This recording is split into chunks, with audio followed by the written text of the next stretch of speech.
The two main value props of Arrow sales rooms that I present to other salespeople. One, decrease your time to close by keeping you and your champion, your main buyer, in lockstep. These are the things that we're going to do to get to our decision. Here's how we're going to get there. The second is increasing win rates by equipping your champion or your main buyer with the information they're going to be able to use to sell your product internally when you're not there. We know that time kills all deals, especially when it comes to timing, right? If there's motivation, there's interest in making a move right now and doing something, the longer that we string out this sales process, the more risk there is of other priorities jumping in and taking precedence, and then nothing happens, or more stakeholders wanting to get visibility into it and having some different opinions that cause them to just not make a decision. Using sales rooms in my process has really done two things for me. One, it's helped me maintain alignment with my champion or the primary buyer that I'm working with. Being able to use things like milestones where we identify together, this is when you want to see the outcomes that we're talking about. This is when we need to be making a decision by, and here's how we get there. The other big thing for me has been so often in our process, I'll hold that demo and they come out and they say, this is amazing, I love it, definitely interested, I just need to run it by so-and-so. Previously, they would go have this conversation. I would try to send a deck or something in an email. I don't think that they were using it. And half the time they'd come back and say, they said it's not really the right time. And I know that part of that reason is because the way that they will talk about it internally and the other people don't catch the vision. So for me, using sales rooms where I say, yeah, absolutely, go talk to so-and-so.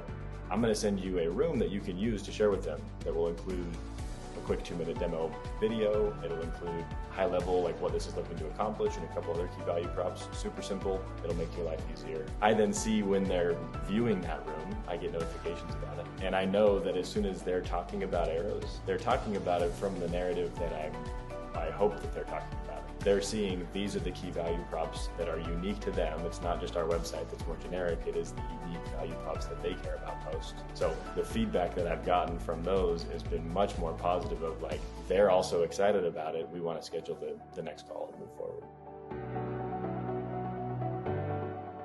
When I first started using sales rooms, the simplest way that I thought about it was just a replacement of my follow-up email. Anything that I thought might be useful for them, I'm going to just throw in this room and give it to them. I've actually sort of whittled down the content that I include to be more specific to goals that I have with this deal and this deal progressing. So now each of the pieces of content that I put in the room serve one of those two purposes. It's either helping me stay in lockstep with my champion, my prospect, so that we can get to a decision more efficiently. Here's the steps we're going to go through. Here's when our next meeting is, what the agenda for that next meeting is. And then the other bucket is resources that I know will help them grasp the narrative of our product and the value of our product. So that takes the form of videos and decks. And then, of course, as they request certain things, it's a dynamic room, so I can add them later on.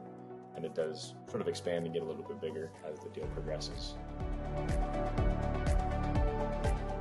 The overall bones of our process have stayed pretty much the same. What has improved is the way that we are following up and engaging with these prospects in between calls. One of the big things that has been sort of an unexpected benefit is in our HubSpot, we've got a next steps property that gets outdated so fast. I update that property after the initial discovery call, and then I forget about it. And so if anybody goes and looks at a deal, we've had a couple calls, they've got to go look through these call recordings, they've got to look at the email conversations to figure out where this is actually at. Now, people can just go click on the room and they see I'm keeping that incredibly up to date because I know that this is what I'm using to facilitate making a decision with my buyer. So the team is able to collaborate with me and be like, hey, I saw that you have this with your next step. Do you want me to reach out to so-and-so? And it's actually accurate. So it adds this layer of visibility that others can jump in and actually help me with my deals, where we are, what needs to happen for us to get to close one. Those have been the two value props for me, helping me sort of manage the internal narrative when they're talking about us, and then also keeping me aligned with a champion and how we move forward and get to a decision efficiently.